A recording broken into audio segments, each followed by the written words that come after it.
வணக்கம்,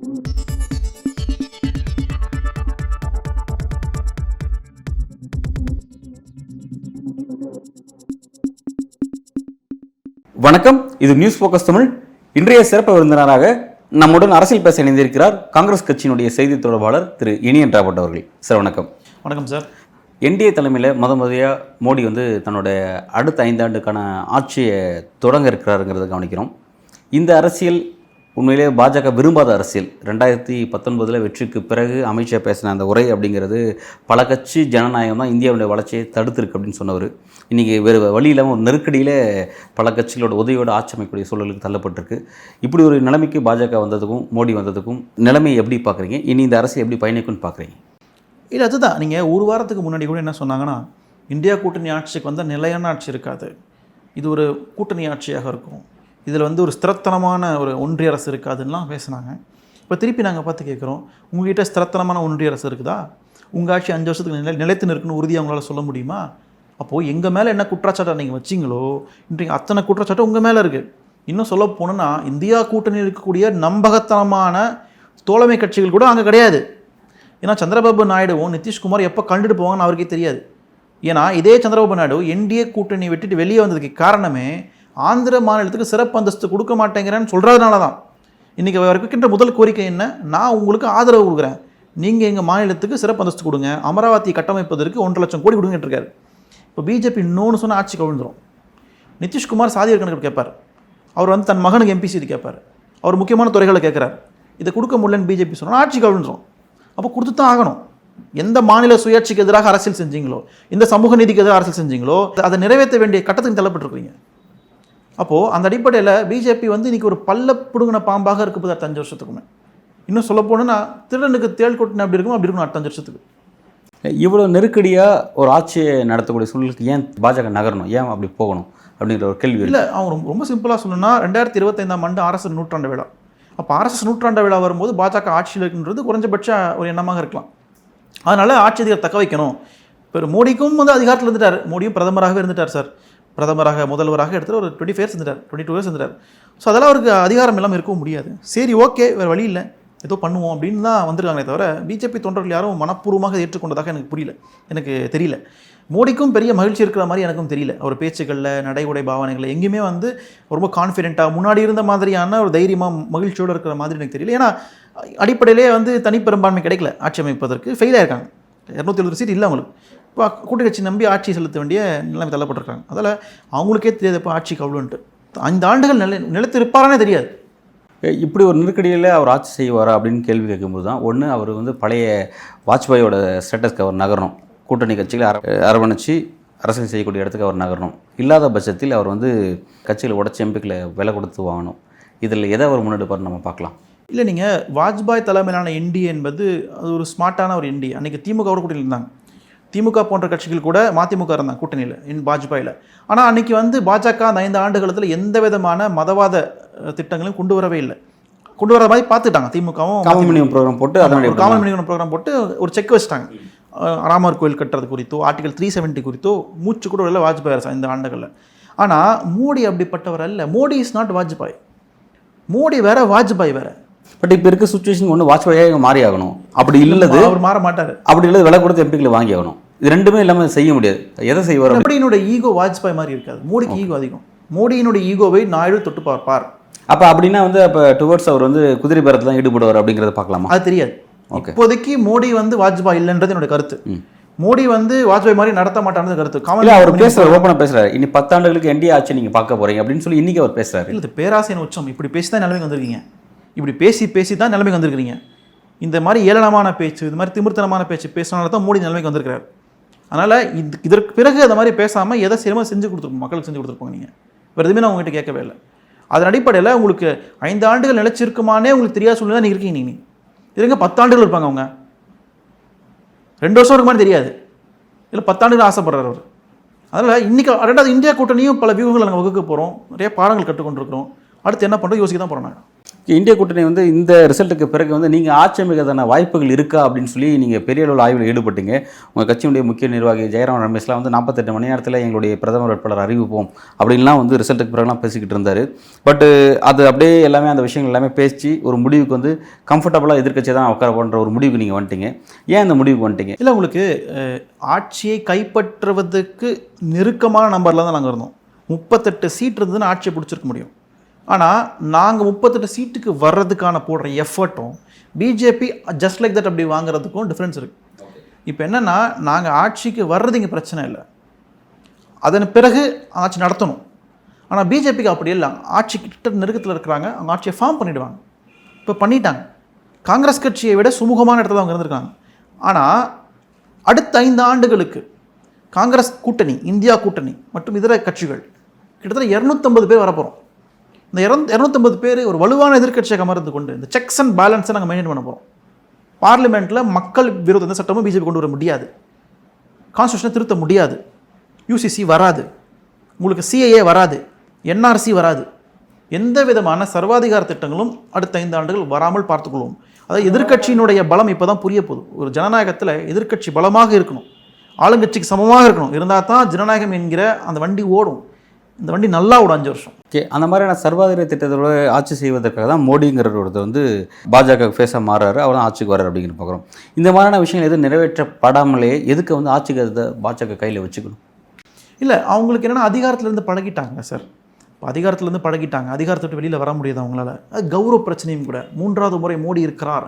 ஏன்னா பிஜேபி சார்ந்தவங்க என்ன சொல்கிறாங்கன்னா, நேருவுக்கு பிறகு நீண்ட காலம் இந்திய ஆளுகின்ற பிரதமராக மோடி இருக்கிறார் அப்படின்னு கொஞ்சம் மாறுதட்டிக்கிறாங்களே, அவ்வளோதான். அந்த அந்த அல்பாசைக்கு தான் அவங்க வந்து பதில் இருக்காங்களே தவிர அவங்களால நேரடியாக எதையும் செய்ய முடியாது. நேரடியாக செய்ய முடியாது. பட் இந்த ஒரு விஷயத்தை மறைக்கிறதுக்காக அவங்க ஆட்சியில் இருக்கான்னு சொல்லி சொல்கிறாங்க. என்னென்னா, கடந்த 10 ஆண்டுகளில் நிர்வாக ரீதியாக அவங்க செஞ்ச பல்வேறு குளறுபடிகள், சில ஊழல்கள், சில முறைகேடுகள், இந்த மாதிரியான பல்வேறு விஷயங்கள் இருக்குது. இது ஆட்சி அதிகாரம் மாறுச்சுன்னா வந்து அதுக்கு குறித்த விசாரணைகள் மேற்கொள்ளப்படும், அதை தடுக்கணும் அப்படிங்கிற ஒரு நடவடிக்கைக்காக தான் வந்து அவங்க ஆட்சியை தொடர்றாங்கன்னு சொல்லி சொல்கிறாங்க. இப்போ ஒரு வலிமையான எதிர்க்கட்சி நீங்கள் உட்காந்துட்டு கடந்த காலத்தில் நடந்த பல்வேறு முறைகேடுகளை நீங்கள் எப்படி கேள்விக்கு உட்படுத்துவீங்க? ஏன்னா இப்போவே ராகுல் காந்தி சொல்லியிருக்காரு, அந்த எக்ஸிட் போலோட முடிவு வந்து பங்குச்சந்தை மிகப்பெரிய ஊழல் நடந்திருக்கு, 30 லட்சம் கோடி ஊழல் நடந்திருக்கு அப்படிங்கிறத சொல்லி குறிப்பிட்டிருக்காரு. இப்போ அதெல்லாம் எப்படி நீங்கள் வந்து விசாரணை கேட்டு நீங்கள் பெறுவீங்க? ஏன்னா கடந்த காலத்தில் வந்து அதானி சம்மந்தமான விஷயத்துக்கு நீங்கள் நாடாளுமன்ற கூட்டுக்குழு விசாரணை கேட்டு நீங்கள் பெற முடியல. இந்த மாதிரி விஷயங்கள் இருக்கும்போது எப்படி நீங்கள் இதெல்லாம் நீங்கள் வரக்கூடிய காலத்தில் பெறுவீங்க? இல்லை, எதிர்க்கட்சி பலமாக இருக்கும்போது எங்களுடைய குரல்கள் மதிக்கப்படும்.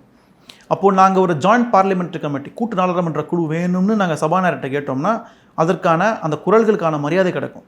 இப்போது நீங்கள் ஸ்டாக் மார்க்கெட்டில் நடந்த மிகப்பெரிய ஊழல் இது. அதாவது ஜூன் 1ஆம் தேதி சனிக்கிழமை மாலை தேர்தல் முடிஞ்ச உடனே நீங்கள் எல்லா தொலைக்காட்சி, வட இந்திய ஊடகங்கள், சில கார்ப்பரேட் நிறுவனங்கள் பிஜேபி 400 சீட்டுக்கு மேலே வந்துடும், 300 சீட்டுக்கு மேலே வரும்னு கதறிட்டு இருந்தாங்க. திங்கட்கிழமை ஸ்டாக் எக்ஸ்சேஞ்ச் ஓப்பன் பண்ண உடனே என்ன ஆகுது, உங்களுக்கு குறிப்பிட்ட 3-4 நிறுவனங்களுடைய பங்குகள் மட்டும், குறியீடுகள் மட்டும் மேலே உயருது, மற்ற நிறுவனங்கள் உயரவே இல்லை. அப்போது இது திட்டமிட்டு நடத்தப்பட்டதா? ஆனால் ரிசல்ட் என்ன வருது? மாறி வருது. நீங்கள் ரிசல்ட்டுக்கு கொஞ்சமாவது ஒத்து போகிற மாதிரி இருந்து உங்கள் டேட்டா இருந்ததுன்னா அதை ஏற்றுக்கலாம். எஸ் சார், அது புரியுது. பிளைண்டாகவே பார்க்குறவங்க எல்லாருக்குமே புரியுது ஏன் இதை செய்யணும் அப்படின்னு புரியுது. ஏன்னா இன்னொரு முக்கியமான கொஸ்டின் ரைஸ் பண்ணுறாங்க. எலெக்ஷன் பிரச்சாரத்தில் நிதியமைச்சர் நிர்மலா, உள்துறை அமைச்சர் அமித்ஷா, பிரதமர் மோடி 3 பேருமே ஸ்டாக் மார்க்கெட் நம்புங்க, அதில் இன்வெஸ்ட் பண்ணுங்க சொல்லி பிரச்சாரத்தை வேறு செய்கிறாங்க. அப்போ நீங்களே சொல்லிட்டீங்க, அப்போ ஒரு எக்ஸிட் போல் இப்படி வந்திருக்குன்னா நீங்கள் சொல்கிறதுக்கு மாறாக வந்திருக்கு அப்படின்னா அப்போ இதில் தெரிஞ்சு நீங்கள் எதை செஞ்சுருக்கீங்க அப்படிங்கிறது புரிஞ்சிக்க முடியும், பிளைண்டாகவே புரிஞ்சிக்க முடியுது. அப்படி இருந்து இந்த விஷயத்தில் எதிர்க்கட்சிகளால் எப்படி வந்து கூட்டுக்குழு விசாரணை கேட்டு பெற முடியும்? எப்படி இதில் நீதி கிடைக்கும்? இல்லை, உங்களுக்கு நிச்சயமாக இப்போ நீங்கள் ஸ்டாண்டிங் கமிட்டி போடுவாங்க, பார்லிமெண்ட்டில் ஸ்டியரிங் கமிட்டி போடுவாங்க, அதில் எதிர்க்கட்சி உறுப்பினர்கள் நிறைய நம்பரில் வந்துருவாங்க. இப்போ ஸ்டாண்டிங் கமிட்டி வந்து ரெஃபர் பண்ணுது சபாநாயகருக்கு அப்படின்னா நிச்சயமாக கருத்தில் கொள்வாங்க. அப்போது எங்களுக்கு ஸ்டாக் மார்க்கெட் நடந்த ஊழல், 30 லட்சம் கோடி ஊழல் குறித்து எங்களுக்கு வந்து ஒரு விசாரணை வேணும், எங்களுக்கு ஜாயிண்ட் பார்லிமெண்ட்ரி கமிட்டி வேணும் அப்படின்னா நிச்சயமாக அது கருத்தில் கொண்டு தான் ஆக வேண்டும். அதை அவங்க உதாசீனப்படுத்த முடியாது. சபாநாயகரை பொறுத்து இறுதி முடிவு அமைய போகுது அப்படிங்கிறீங்க. சபாநாயகர் விஷயத்தில் ஒரு பெரிய டிஸ்கஷன் வந்துட்டு இருக்குங்கிறத பார்க்குறோம். என்டிஏல யார் சபாநாயகர் அப்படின்னு சொல்லிட்டு இப்போ அந்த விஷயம் தான் நிதிஷ் வந்து கையை வாங்கலான்னு பார்க்குறாரு, இல்லை நாயுடு கையை வாங்கலான்னு பார்க்குறாரு. 2 பேருமே போட்டி போடுறாங்க. பட் அதை இழந்துட்டு பாஜக ஆட்சி செய்யுமா? அந்த அந்த அந்த பவர் கொடுத்துட்டு ஆட்சி செய்வாங்களா? எப்படி பார்க்கலாம்? இல்லை, சபாநாயகருக்கு என்ன பவர்? சபாநாயகருக்கு எந்த பெரிய பவரும் கிடையாது.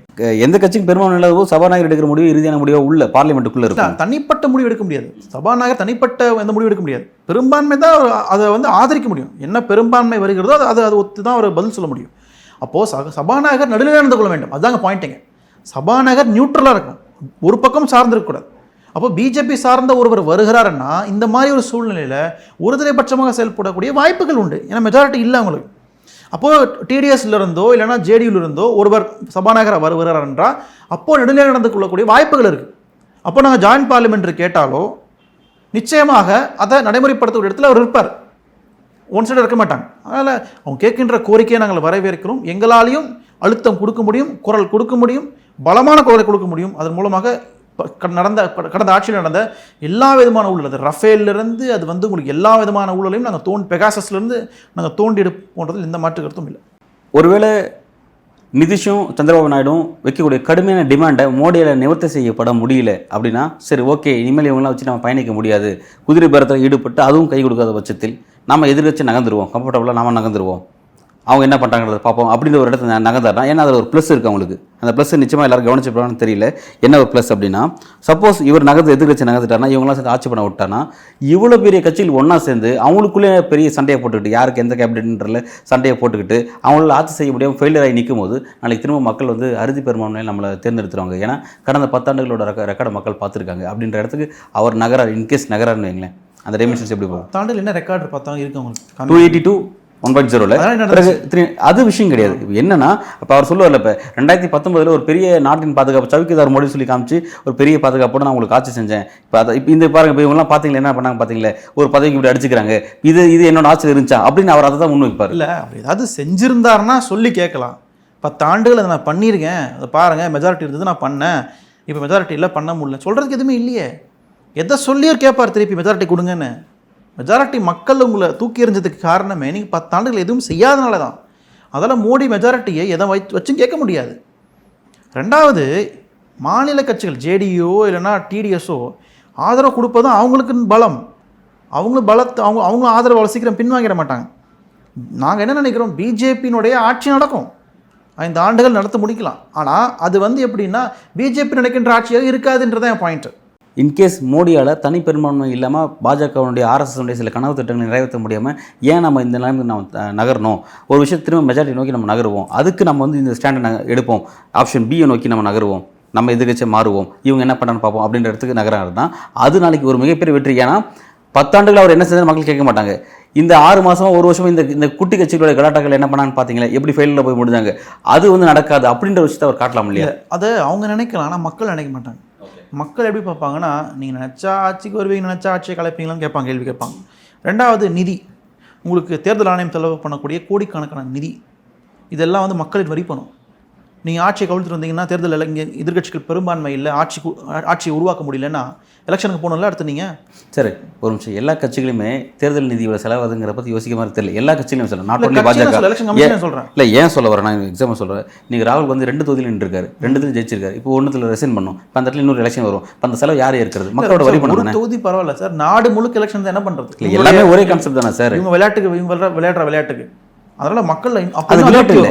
மோடி சொல்கிறது விளையாட்டு இல்லை. பாருங்க 272 இல்லாதனால அந்த வினையுது அப்படின்னு காட்டுவார். அந்த கேம் எடுபடாதுன்ற அந்த மாதிரி ஒரு எமோஷனல் கேம் எடுபடாதுன்னு நான் சொல்கிறேன். மக்கள் அதை நம்புற அளவுக்கு முட்டாளாலும் யாரும் இல்லை. நீங்கள் நினச்ச ஆட்சியை ஃபார்ம் பண்ணி நினச்ச ஆட்சியை கலப்பீங்க, உங்கள் சுயநலத்துக்கு ஆட்சி கலப்பீங்களான்னு கேட்பாங்க, உங்கள் சுயநலத்துக்கு ஆட்சி கலப்பீங்களான்னு கேட்பாங்க.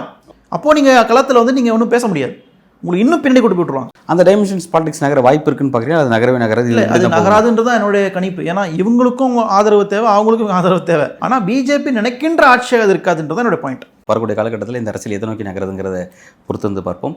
பல்வேறு கேள்விக்கு ரொம்ப ஆழமாக உங்களோட கருத்தில் வழங்கியிருக்கீங்க. மிக்க நன்றி. நன்றி சார், தேங்க்யூ.